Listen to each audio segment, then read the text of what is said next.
वाचस्पति हुए जिन्होंने ब्रह्म सूत्र पे टीकाएं लिखी और 12 वर्ष लगा उनको टीका लिखने में। उससे पहले उनके माता पिता ने उनसे आग्रह किया कि हमारे लिए शादी कर लो। माता पिता की इच्छा रखने के लिए बेचारे शादी किए, औरत ले आए, शादी करके वो टीका लिखने में लग गए और 12 वर्ष लगातार लिखा। और उन्होंने ये भी कह रखा था अपने माँ बाप से कि जिस क्षण ये टीका पूरा हो जाएगी उसी के अगले दिन मैं संन्यास ले लूंगा, सब छोड़ के चला जाऊंगा जंगल। एक दिन आधी रात की घटना है, वो समय आया और उनकी टीका पूरी हो गई। तो उन्होंने देखा कि एक औरत दिए की लौ को बढ़ा रही है। तो उन्होंने पूछा कि देवी आप कौन है? तो उन्होंने कहा कि मैं आपकी पत्नी हूँ, 12 वर्ष पहले आप मुझे शादी करके ले आए थे। मैं ही रोज सवेरे दिया उठा के ले जाती थी, सांझ दिया आती थी, बीच में दिया की लौ भी ठीक करने आती थी, लेकिन आप अपने काम में इतने व्यस्त थे कि मुझे लगा कि मुझे आपको डिस्टर्ब नहीं करना चाहिए, मुझे आपको इसके लिए परेशान नहीं करना चाहिए, लेकिन आज आपने इतना ही पूछा मेरे लिए बहुत है। तो उन्होंने कहा कि देवी मैं तो पहले से ही वचनबद्ध हूँ कि मैं संन्यास ले लूंगा और मैं अगले दिन चला जाऊंगा। तो उस औरत ने कहा कि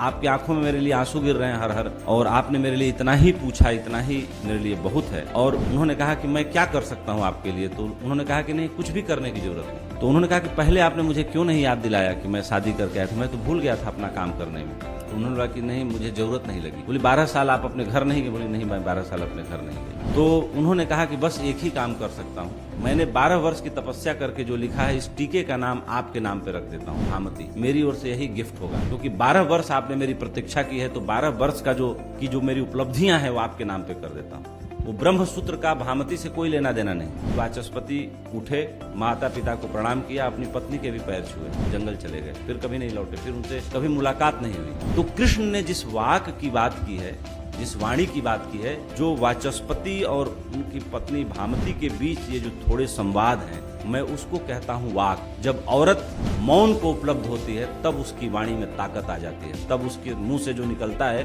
वो ऋचाएं निकलती हैं, फिर उससे वेद पैदा होता है।